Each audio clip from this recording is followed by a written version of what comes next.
അപ്പോൾ ഇന്ന് ലഞ്ചിന് എന്തൊക്കെയാണെന്ന് നോക്കിയാലോ. ആദ്യം ഇത് പപ്പടത്തിൻ്റെ ടിഫിനാണ്. 1 2 3 4 ടിഫിൻ പപ്പടത്തിനോട് ചേർത്ത് 5. ആദ്യം മില്ലറ്റ് റൈസാണ്. ചാമേരി മില്ലറ്റ് എടുത്തു.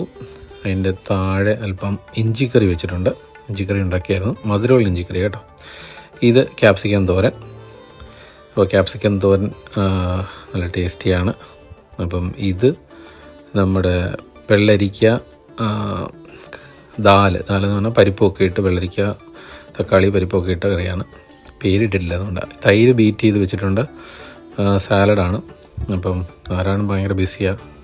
എന്തായാലും ഇനിയും പപ്പടം എടുത്ത് വെക്കാം. ഇതാ പപ്പടം എയർ ഫ്രയറിലിട്ട് ഫ്രൈ ചെയ്തതാണ്. നാരായണ തൈര് നാരായണയിൽ നിന്ന് മേടിച്ചു. നാരായണ ഫ്രീ അല്ല, ഫോണിലാണ്. അതുകൊണ്ട് ഇത് വഴുതനങ്ങയാണ്. വഴുതനങ്ങ ഉപ്പേരി. പിന്നീട് ഇത് സാമ്പാറാണ്. മുരിങ്ങയ്ക്ക സാമ്പാർ എന്ന് പറയും, പാലക്കാടൻ മുരിങ്ങയ്ക്ക സാമ്പാർ. അപ്പം അതെല്ലാം ചേർത്തൊന്ന് കഴിക്കാം. ആദ്യം എവിടെ നോക്കാം. ആദ്യം നമുക്ക് അല്പം തൈരെടുത്ത്, തൈര് ബീറ്റ് ചെയ്ത് ഒഴിച്ചതാണ്. അതാണ് ക്രീമി പോലെ ഇരിക്കുന്നത്. ആദ്യം തൈര് ചുമ്മാ കൊണ്ടുവരാനുള്ള, തൈര് നല്ലപോലെ ബീറ്റ് ചെയ്തിട്ടാണ് കൊണ്ടുവരുന്നത്. പപ്പടം എടുത്ത് അതിനകത്ത് പൊടിക്കാം.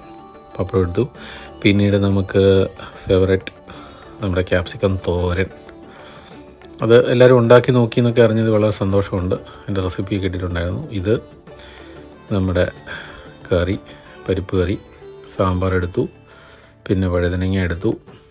ഇതാണ് ഇഞ്ചിക്കറി. അല്പം ഇഞ്ചിക്കറി ഇട്ട് മിക്സ് ചെയ്ത് കഴിച്ച് നോക്കാം.